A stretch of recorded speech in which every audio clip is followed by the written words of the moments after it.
29일자 말씀, 열왕기하 17장 13절부터 23절까지 저와 여러분들이 한 절씩 교독하겠습니다. 저부터 읽겠습니다. 여호와께서 각 선지자와 각 선견자를 통하여 이스라엘과 유다에게 지정하여 이르시기를 너희는 돌이켜 너희 악한 길에서 떠나 나의 명령과 율례를 지키되 내가 너희 조상들에게 명령하고 또 내 종 선지자들을 통하여 너희에게 전한 모든 율법대로 행하라 하셨으나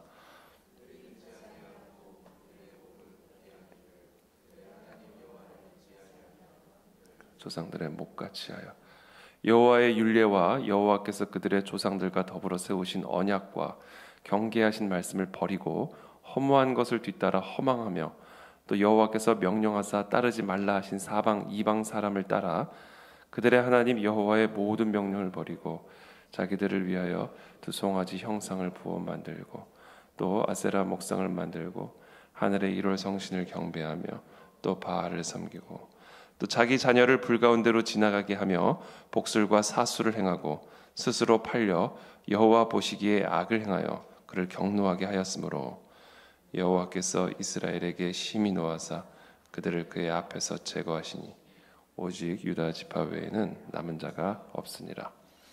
유다도 그들의 하나님 여호와의 명령을 지키지 아니하고 이스라엘 사람들이 만든 관습을 행하였으므로 여호와께서 이스라엘의 온 족속을 버리사 괴롭게 하시며 노략군의 손에 넘기시고 마침내 그의 앞에서 쫓아내시니라. 이스라엘을 다윗의 집에서 찢어 나누심에 그들이 느밧의 아들 여로보암을 왕으로 삼았더니 여로보암이 이스라엘을 몰아 여호와를 떠나고 큰 죄를 범하게 하매 거기서 떠나지 아니하며 함께 읽습니다. 여호와께서 그의 종 모든 선지자를 통하여 하신 말씀대로 드디어 이스라엘을 그 앞에서 내쫓으신지라. 이스라엘이 고향에서 아수르에 사로잡혀 가서 오늘까지 이르렀더라. 아멘.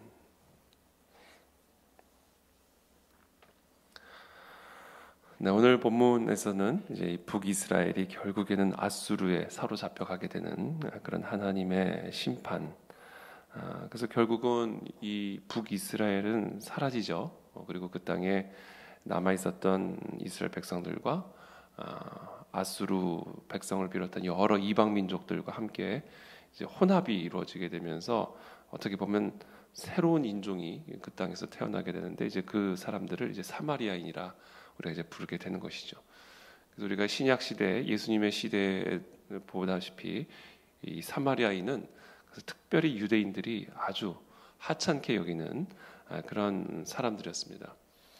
그런 율법주의적이고 유대교적 세계관으로 바라봤을 때 사마리아인은 유대인이 아니 사실상 더럽혀진 유대인으로서 더 어떻게 보면 천대받고 더 무시받는 그런 사람들이 되는 것이죠. 이게 바로 이 북이스라엘의 패망으로 인해 만들어진 그런 새로운 인종이라고 표현하기는 어렵습니다만 그런 사람들 이야기입니다. 오늘 본문을 보시면 여호와께서 각 선지자와 각 선견자를 통하여 이스라엘과 유다에게 지정하여 이르시기를 너희는 돌이켜 너희 악한 길에서 떠나 나의 명령과 율례를 지키되 내가 너희 조상들에게 명령하고 또 내 종 선지자들을 통하여 너희에게 전한 모든 율법대로 행하라 하셨으나 이렇게 말씀하시죠. 하나님이 선지자와 선견자를 통하여 너희가 율례대로 행하라, 나의 명령대로 행하라, 선지자를 통해 너희에게 전해준 그 율법대로 행하라 그렇게 말씀하셨으나 그들이 듣지 아니하고 그들의 목을 곧게 하기를 그들의 하나님 여호와를 믿지 아니하던 그들 조상들의 목같이 하여 여호와의 율례와 여호와께서 그들의 조상들과 더불어 세우신 언약과 경계하신 말씀을 버리고 율법대로 행하라 하셨으나 그 경계하신 말씀을 버리고 허무한 것을 뒤따라 허망하며 여호와께서 명령하사 따르지 말라 하신 사방 이방 사람을 따라 그들의 하나님 여호와의 모든 명령을 계속 버리고 자기들을 위하여 두 송아지 형상을 부어 만들고 또 아세라 목상을 만들고 하늘의 일월 성신을 경배하며 또 바알을 섬기고 버리고 섬기고 이렇게 되어 있죠. 하나님이 이스라엘 백성들에게 선지자들을 통해서 주신 율법을 버리고 그들의 이방 백성을 따라 바알을 섬기고 아세라 목상을 섬기고, 이것이 지금 이 북이스라엘 백성들의 모습이라는 사실을 기록하고 있습니다. 또 17절에 자기 자녀를 불가운데로 지나가게 하며, 이건 이제 인신 제물로 바쳤다는 이야기죠. 복술과 사수를 행하고 스스로 팔려 여호와 보시기에 악을 행하여 그를 경노하게 하였으므로 여호와께서 이스라엘에게 심히 노하사, 하나님은 심판의 하나님, 거룩하신 하나님, 그 거룩의 기준은 율법, 그러나 그 율법을 버리고 그 하나님의 거룩을 버리고 이방 사람을 따라 이와 같은 악행을 행함으로 하나님의 노가, 진노가 그들에게 부어졌다. 그 결과 오직 유다 지파 외에는 남은 자가 없으니라. 유다 지파라는 얘기는 이제 남유다를 얘기하시는 거죠. 남유다. 이제 북이스라엘은 아수르에 의해서 완전히 패망당하고 남유다가 이제 남게 되고, 우리가 알다시피 남유다도 바벨론의 포로로 끌려가지만 다시 복귀하게 되죠. 귀환하게 되죠. 19절에 유다도 그들의 하나님 여호와의 명령을 지키지 아니하고, 그러나 유다도 그들의 하나님 여호와의 명령을 지키지 아니하고 이스라엘 사람들이 만든 관습을 행하였으므로 여호와께서 이스라엘의 온 족속을 버리사 괴롭게 하시며 노략군의 손에 넘기시고 마침내 그 앞에서 쫓아내시니라. 그렇죠? 마침내 다 쫓아내셨어요. 이 하나님의 거룩하심이고 이 거룩하신 하나님의 심판입니다. 이스라엘을 다윗의 집에 찢어 나누심에 그들이 느밧의 아들 여로보암을 왕으로 삼았더니, 그렇죠. 솔로몬 사후에 하나님은 다윗의 집을 찢으셔서 이스라엘을 북이스라엘 남유다로 나누시죠. 북이스라엘을 시작한 왕이 여로보암입니다.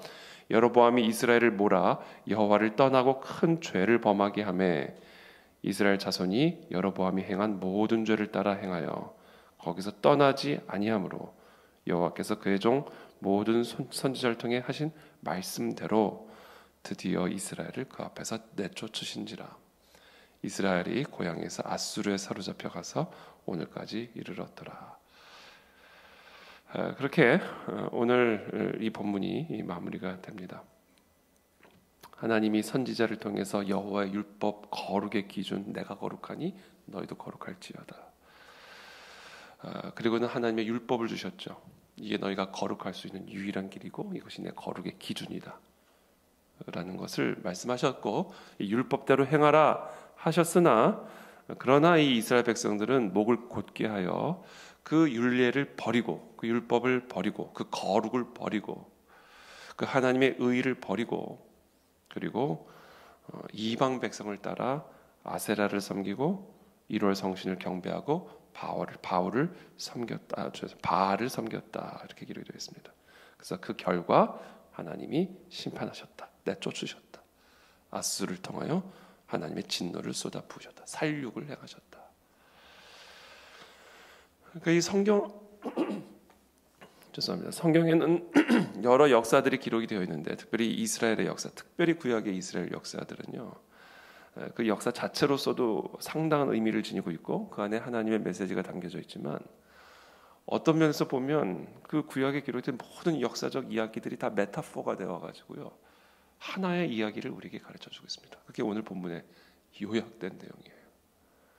베세메스 사람들의 살육을 통해서도 우리가 보다시피, 또 오늘 이 북이스라엘의 이 패망 사건을 통해서도 보다시피, 아수르를 통해서 이들을 살육한 사건, 블레셋을 통해 베세메스, 블레셋을 통해 이스라엘 사람들을 살육하신 사건, 하나님이 친히 베세메스 사람들을 살육하신 사건, 이런 모든 사건들이 그 나름대로 역사적 사건마다 담고 있는 하나님의 메시지가 있지만, 그와 더불어 그 모든 것들이 하나의 메타포가 되어서 오늘 우리에게 주시는 메시지를 전달하고 있는 것이죠. 하나님이 이스라엘 백성들을 애굽에서 건져내시고 그들에게 내가 거룩하니 너희도 거룩할지어다. 그리고는 율법을 주시고 율법을 따라 행하도록 명령하셨지만, 그러나 이들은 그 율법을 버리고 우상을 따라 우상을 섬김으로 하나님의 선택받은 민족임에도 불구하고 하나님의 진노를 받아 심판을 받은 그 이야기. 그러면서 이것이 자연스럽게 이제 신약으로 넘어가게 되는 겁니다. 그러므로 율법 외에 하나님의 한 의가 나타났으니 이제는 그 율법이 아닌 우리에게 나타난, 우리에게 날라온, 우리에게 찾아오신 바로 그 예수 그리스도를 믿음으로 말미암아 우리는 차별이 없는 하나님의 의롭다, 거룩하다 함을 얻게 된다라는 것이죠. 그와 같은 복음의 메시지가 어제 나눈 그 이사야의 성전 환상 속에 담겨져 있는 거예요. 율법과 선지자의 증거를 받은 우리에게 나타난, 우리에게 찾아온, 우리에게 날라온 거룩한 하나님의 의, 그것이 부정한 우리의 죄에 닿는 순간 하나님의 선포가 이루어지는 것이죠. 네 죄가 사하여졌고 네 악이 제하여졌다. 그렇게 함으로써 우리는 하나님의 의의 옷을 입고 하나님의 임재 안으로 들어가 하나님의 나라를 누리는, 하나님의 자녀된 권세를 누리게 되는 거예요. 그래서 우리는 예수 그리스도의 이름으로 기도할 때 그 하나님의 권능의 손이 우리의 문제를 다, 우리의 문제가 해결이 되고 하나님의 나라를 경험하게 되고 우리의 죄가 사하여지고, 자, 하나님의 손이 우리에게 닿게 되는 그 놀라운 복음의 역사가 바로 십자가 대속의 은혜로 말미암아 우리에게 주어진 은혜다라는 거죠. 바로 그 이야기를 향하여 나가는 그 과정에서 오늘 이 본문이 기록이 되어 있는 것이죠. 저는 오늘 이 본문을 읽으면서 13절에 나의 명령과 율례를 지키되 내가 너희 조상들에게 명령하고 선지자를 통해 너에게 전한 모든 율법대로 행하라 하셨으나 그러나 그들이 듣지 않고 목을 곧게 했다, 이렇게 기록이 되어 있습니다. 이게 오늘 본문의 핵심적인 내용이죠. 이 모습을 보면서 저는 우리가 이스라엘 백성들을 좀 더 사랑해야 되겠다, 이런 생각을 좀 했어요. 이제 이스라엘을 위해서 우리가 더 많이 기도해야 되겠다. 왜 제가 그런 마음을 오늘 새벽에 품게 됐냐면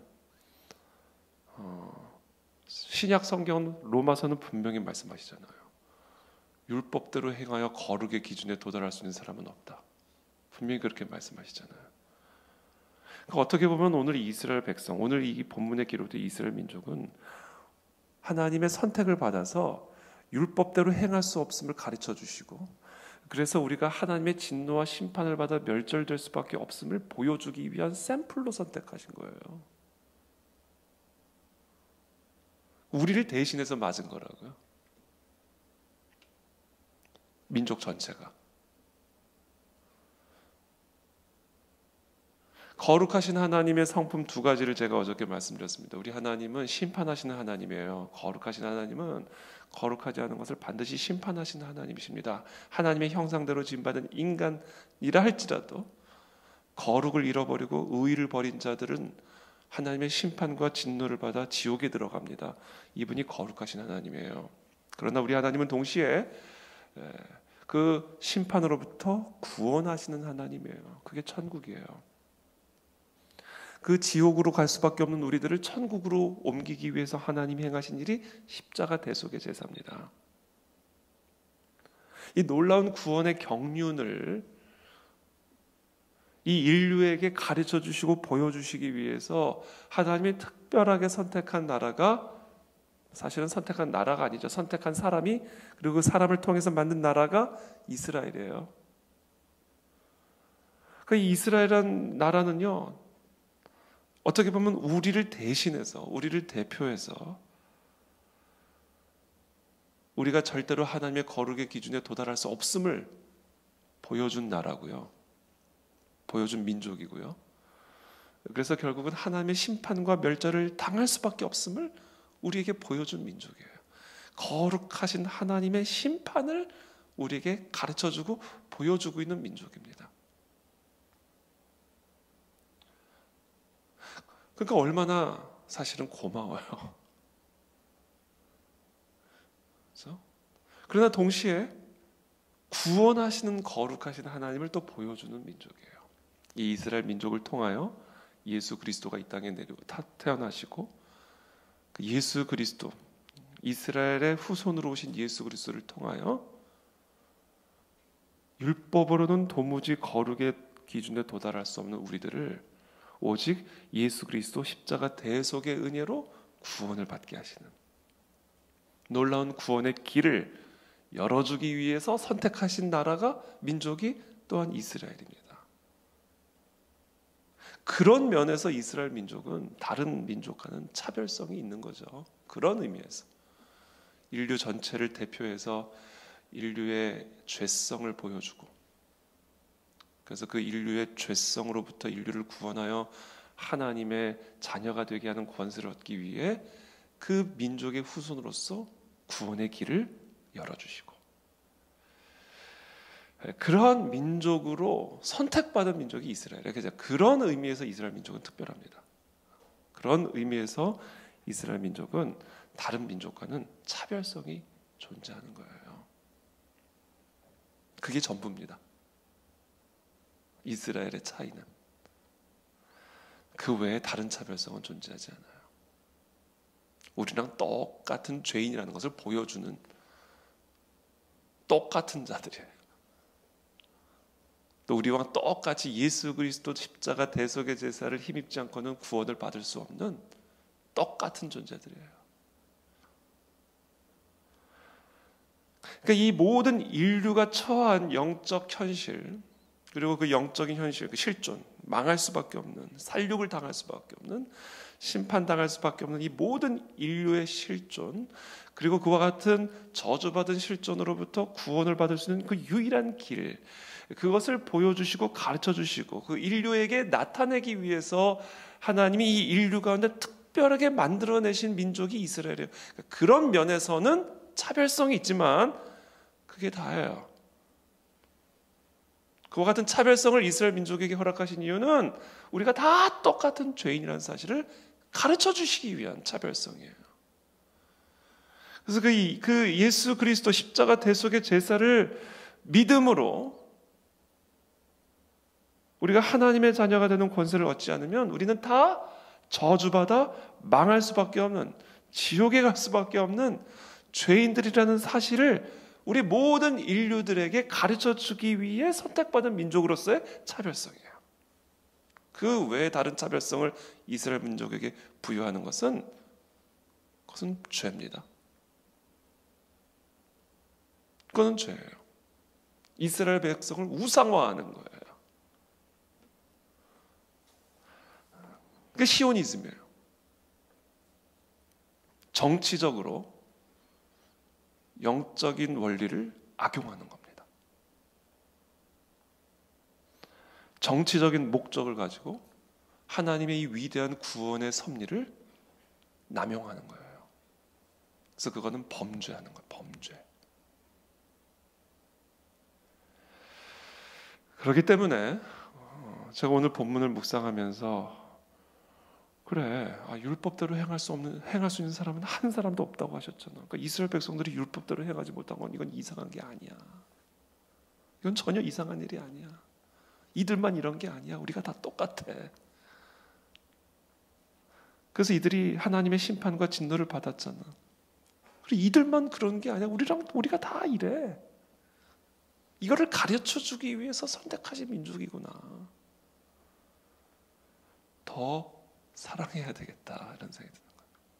이들이 특별해서가 아니라 지금 이들이 처한 영적인 처지를 바라보면서 우리가 이 빚진 자의 마음을 가지고 이스라엘 백성들의 복음화를 위해, 이스라엘 백성들의 구원을 위해 우리가 기도해야 되겠다. 빚진 자의 마음을 가져야 되겠다. 그게 사도 바울의 가르침이죠. 사도 바울이 가르쳐주는 이방 백성들의 유대인들에 대한 올바른 태도는 그들을 이렇게 특별한 존재인 것처럼 대하는, 그 땅이 특별한 땅인 것처럼 대하는 그런 태도가 아니라 그들에게 빚진 자의 마음을 가져라. 빚진 자의 마음. 그들은 너희를 대표해서 너희들의 죄성을 드러내준 존재들이고, 그리고 그런 죄성으로부터 구원을 받을 수 있는 유일한 길을 위해서 선택받은 민족이다. 근데 그 민족은 지금 다 이렇게 예나 지금이나 하나님을 버리고 그리스도를 버리고 1월 성신을 경배하며 우상을 섬기고, 그렇죠? 이렇게 악의 상태에 머물러 있다. 영원한 저주 가운데 있다. 그러므로 그들이 예수 그리스도 십자가 대속의 제사를 믿음으로 이 모든 죄로부터 구원을 받아 하나님의 자녀가 되는 권세를 얻을 수 있도록 이 유대인들을 향한, 이스라엘 민족을 향한 빚진 자의 마음을 가져라. 그것이 이방인들에게 합당한 마음의 태도고 그것이 하나님의 마음을 기쁘게 하는 태도다 라는 것을 사도 바울이 로마서에서 강조하는 겁니다. 그래서 제가 예전에 로마서 설교를 할 때도 나눴지만, 우리가 정말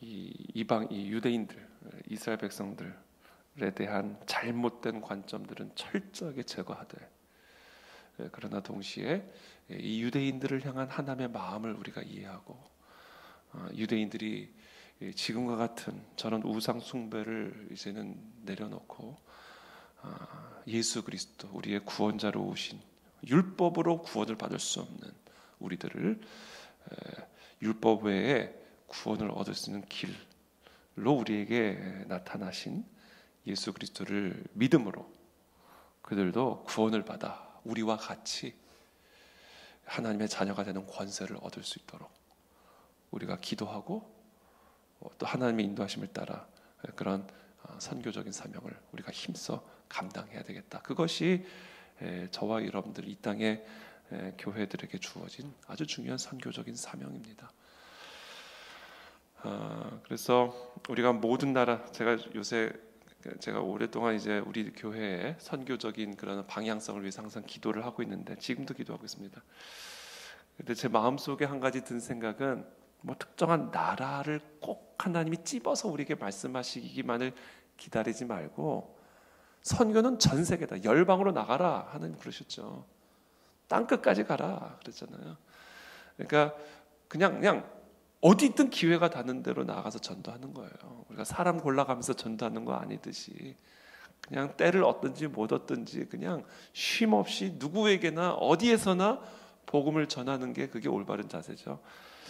그래서 제가 마음 한편으로는 하나님 어디든지 가겠습니다. 이번 우리 청년들은 1월에도 캄보디아를, 12월 말에 캄보디아 지금 준비를 하고 있습니다. 우리도 어디든지 하나님 가겠습니다. 하나님 어디든지 갈 테니까 하나님께서 인도해 주시고, 그러나 어디든지 우리가 가려고 하면 하나님도 길을 열어주시는 곳이 있고 길을 또 막으시는 곳이 있어요. 그렇게 하면서 하나님의 인도하심을 받는 거지, 그냥 가만히 앉아서 하나님 어느 나라로 갈까요? 어떤 나라로 가서 선교를 할까요? 이렇게 소극적인 태도가 아니다. 사도행전에서 사도들의 태도를 보면 매우 적극적인 태도죠. 그래서 그 적극적인 태도로 어디든 가서 복음을 전하려고 할 때 어떤 길은 막히고 어떤 길은 열리고, 그런 과정에서 하나님의 인도함을 받아 선교적인 사명을 감당하는 것을 보게 됩니다. 그래서 우리 그안의 진리교회도 하나님 그런 선교적인 사명을 더 힘있게 감당하는 교회가 되게 하여 주시옵소서. 우리 성도들의 마음마다 이 복음 전도의 사명이 불붙게 도와주시옵소서. 이 복음 전도가 단순한 우리 교회의 액세서리가 아니라 이것이 우리의 심장이 되고 이것이 우리의 뇌수가 되게 도와주시어서 이 마지막 때에 그리스도의 복음을 땅끝까지 전하는 사도로서의 사명을 감당하게 도와주시고, 특별히 오늘날의 땅끝이라고 말할 수 있는 북한 땅과 유대인 땅을 위해서, 복음화를 위해서 또 우리가 맡겨진 사명들을 감당할 수 있도록 은혜를 베풀어 주옵소서. 우리가 이것을 위해서 함께 계속해서 기도하며 나가도록 하겠습니다. 기도하겠습니다. 살아계신 하나님 감사합니다. 오늘 우리에게 주신 이 말씀들을 우리가 다시 한번 기억합니다. 하나님, 이 복음 전도, 이 복음이 없이는 우리는 다 이 이스라엘 백성들처럼 망할 수밖에 없는 존재들입니다.